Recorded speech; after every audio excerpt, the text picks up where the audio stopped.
Now tonight's starting lineups. First for Atlanta, Jeff Teague and Lou Williams, the backcourt.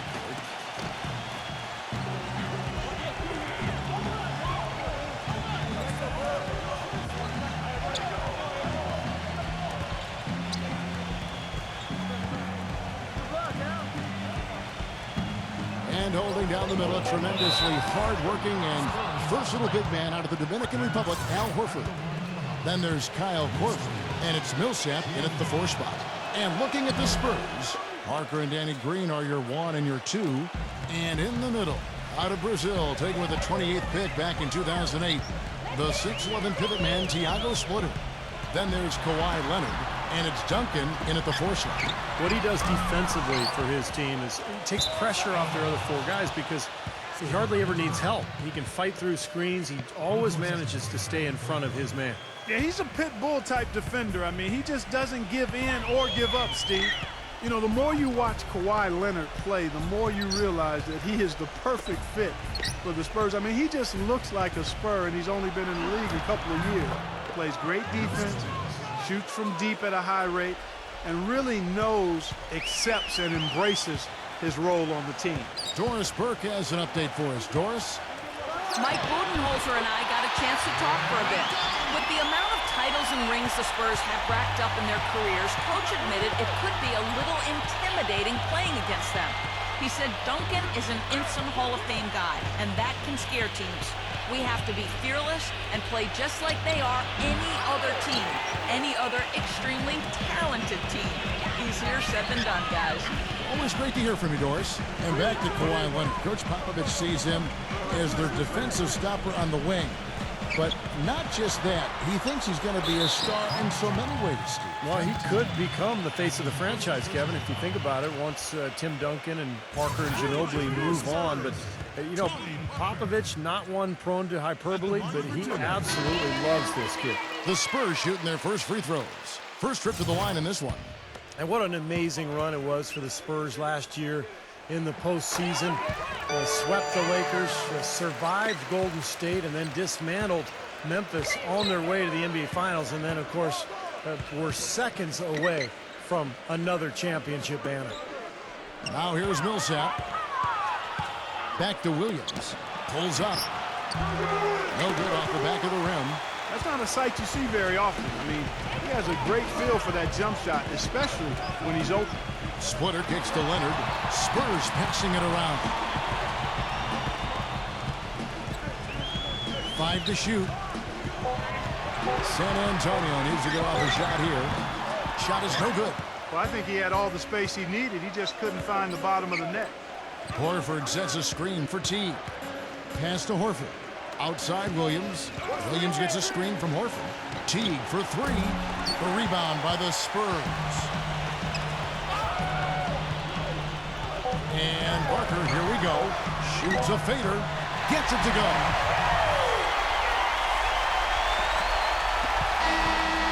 One quarter in the books, and it's been a close one so far. It's the Spurs. And we got a close game here as we get back to the second quarter. Guys, what's your take on the Spurs so far? And I thought the key in that first quarter was the offensive aggressiveness. They attacked the rim and got to the foul line. And I sense they're really feeling good about playing at home, taking advantage of the home court. Jenkins with it. Now guarded by Bellinelli. Schroeder kicks to Jenkins. Hands it from downtown. Jenkins got the second quarter going with the first basket of the period for Atlanta. San Antonio trailing here. Parker outside. Back to Ginobili. Ginobili off a pick from bottom. Shot clock at 6. Goes to the reverse layup and hits it in. Yeah, not just an everyday finish. He put a little pizzazz on that one, guys. You know, last season the Hawks were a solid team on the road. Nothing spectacular. Really what you'd expect from a 3 seed in the East. End of the year with a 19-22 road record. Not bad. Carroll with the 3. Another 3 for Atlanta. I like the way they picked it up here offensively in the second. Well, they've really caught fire. Their shooting percentage is in the high 50s now, so they're rolling. Spurs making a switch here. Duncan's checked in. Now here's Parker, and he sinks that one, hitting the back of the rim on the way in. Parker's got 6. Clark, you said it about the Hawks last year, 19 and 22 on the road. You really need to hover around 500 on the road, don't you think, Steve, to position yourself for the playoffs? No question. As long as you can control your home court and get a good record there, then 500 on the road is just fine. But this is a Hawks team that's looking to take the next step, Kevin, to really become elite. They've been kind of stuck in the middle for a while now. Here's Bellinelli after the made shot from Carroll. And Bellinelli kicks to Ginobili.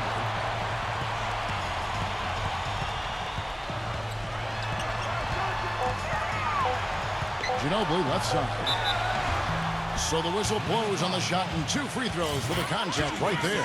As great a player as Manu is on the court, his true impact on the NBA might not be felt until years from now. His success has captivated South America, and we should be seeing a lot of players influenced by him come into the NBA down the line.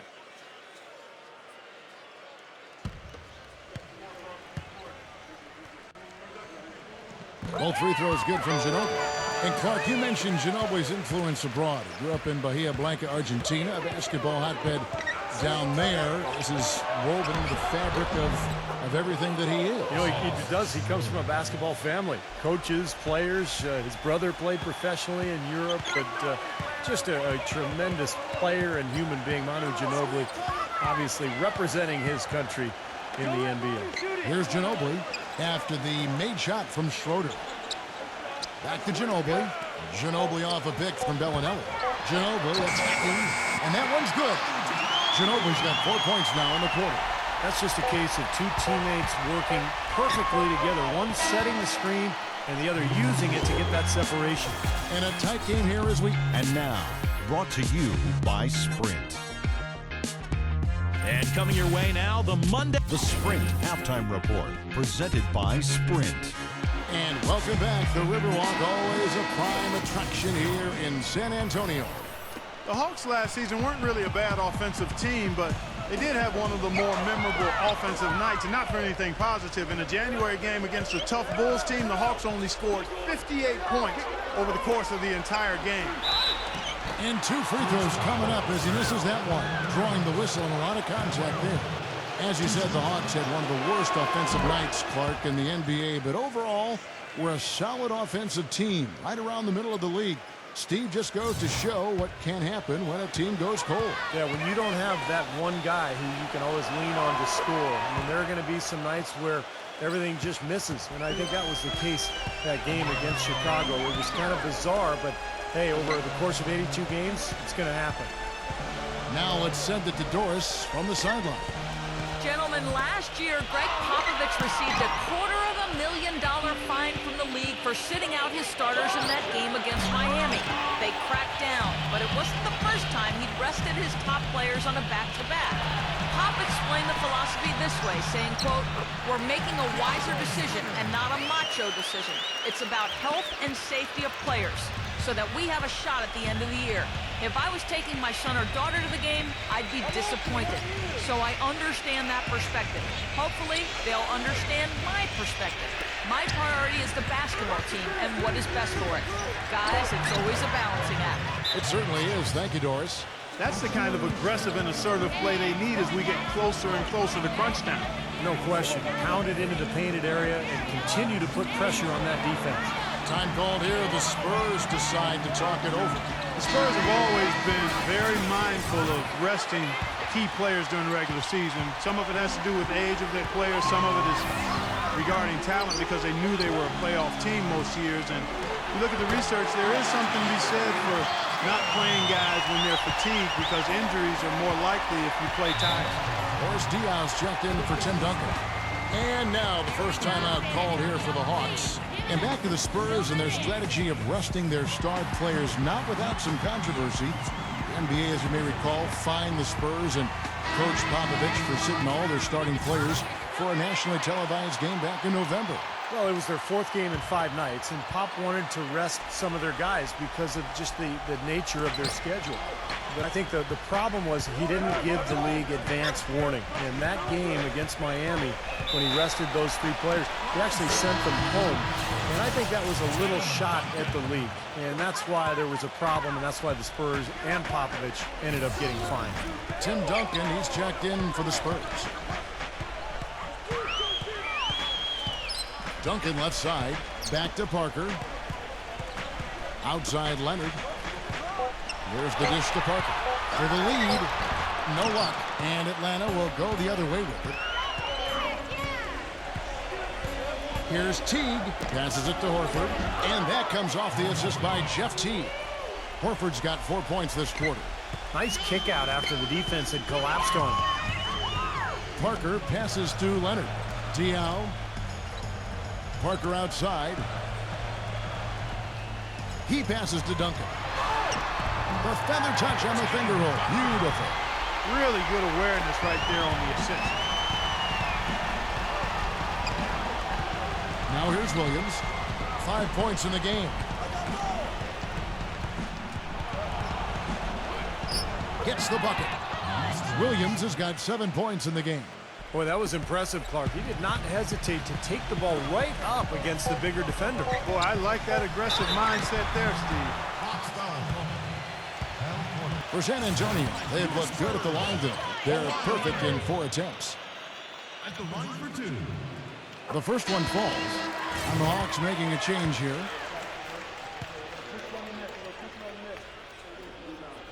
Leonard hits them both.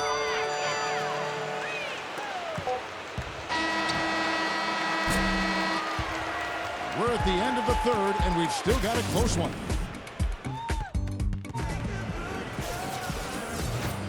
We've got a great game on our hands as we welcome you back. The 4th quarter of action getting started. And a moment now to look at the scoring approach in terms of where the points are coming from for Atlanta. Well, they're getting into the paint with their penetration, and it's really been key for this play. You know, something else I've noticed is just how many of their baskets have been set up by assists throughout the game. Manu Ginobili, he's checked in for the Spurs. That's good from Horford.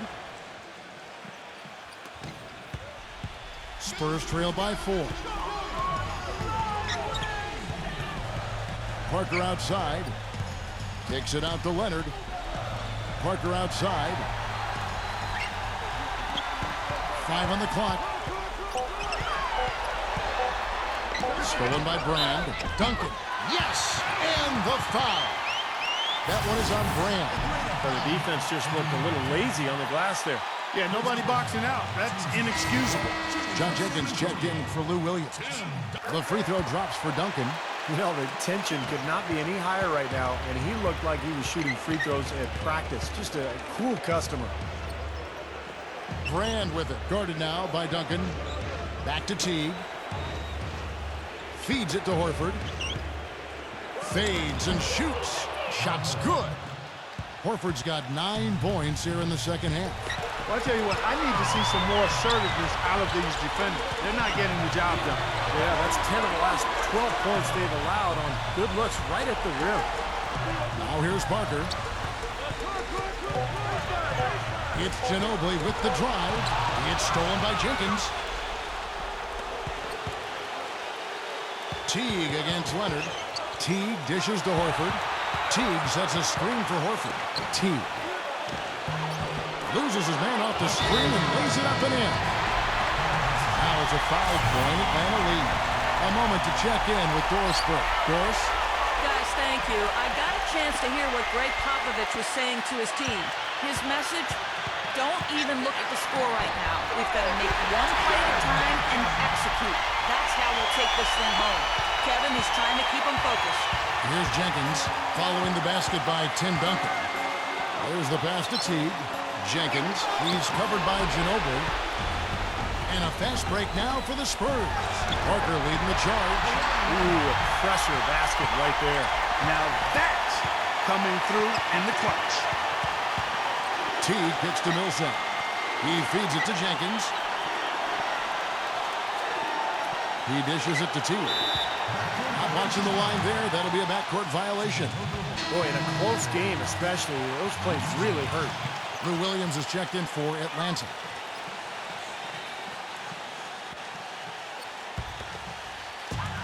36 seconds left in the fourth. Parker kicks to Ginobili. Back to Parker. Ginobili outside. Back to Parker. Lock at 6. Parker off the pick from splitting. Fader on the way. Ooh, offline. Great job. Taking it right at the defense. I like the aggressiveness. Yeah, he left him no choice but to foul there. He hits the first one, and that ties the game up.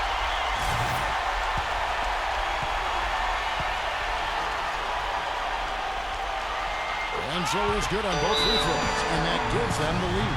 That's nice work at the line, Kevin. You know, in a game this close, you have to cash in on your free throw opportunities. Atlanta calls timeout. They're losing by 1. There's 10 seconds left to play here in the fourth. What do you think, guys? No need to rush things, although I think you do want to get a shot off in time to the point where if you miss it, you got a shot in an offensive rebound. Well, if you got a play in your quiver that gets you a good shot, one you've been saving all game, now's the time to use it. And so they foul intentionally. Well, you do what you have to do to extend this game and try to get the ball back. In this situation, clock management crucial.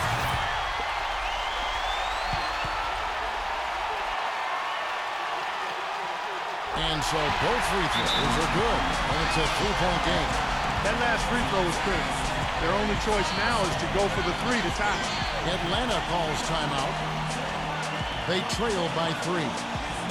Just 4 seconds left in the fourth quarter. Guys, your thoughts? With this much time remaining, they should be able to get themselves a decent shot at the basket. Still, a contested 3 is never an easy shot. Williams for 3. Bullseye! A tremendous 3 to tie it up. San Antonio calls timeout.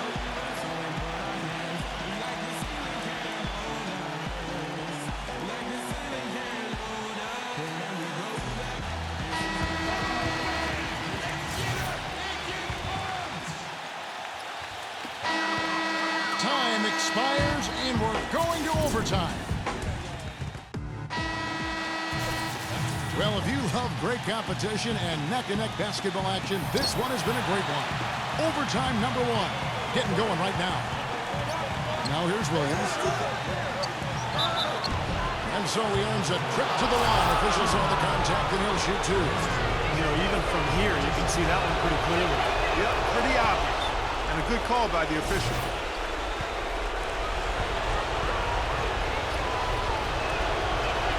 So he goes 2 for 2 at the line, and it's a 2-point ball game. Free throws don't get much bigger than that, but he made it look easy to put him in front. Green passes to Duncan, and that's out of bounds. San Antonio will retain possession.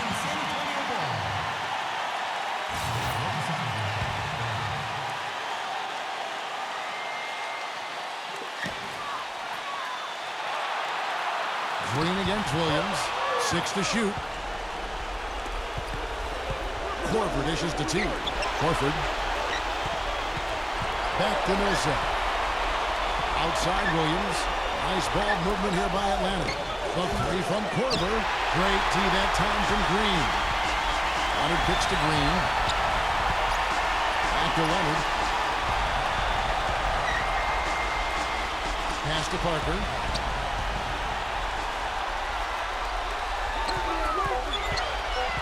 Off the pick from Splitter. Another shot, and they turn over the 24-second buzzer, signaling the shot clock violation.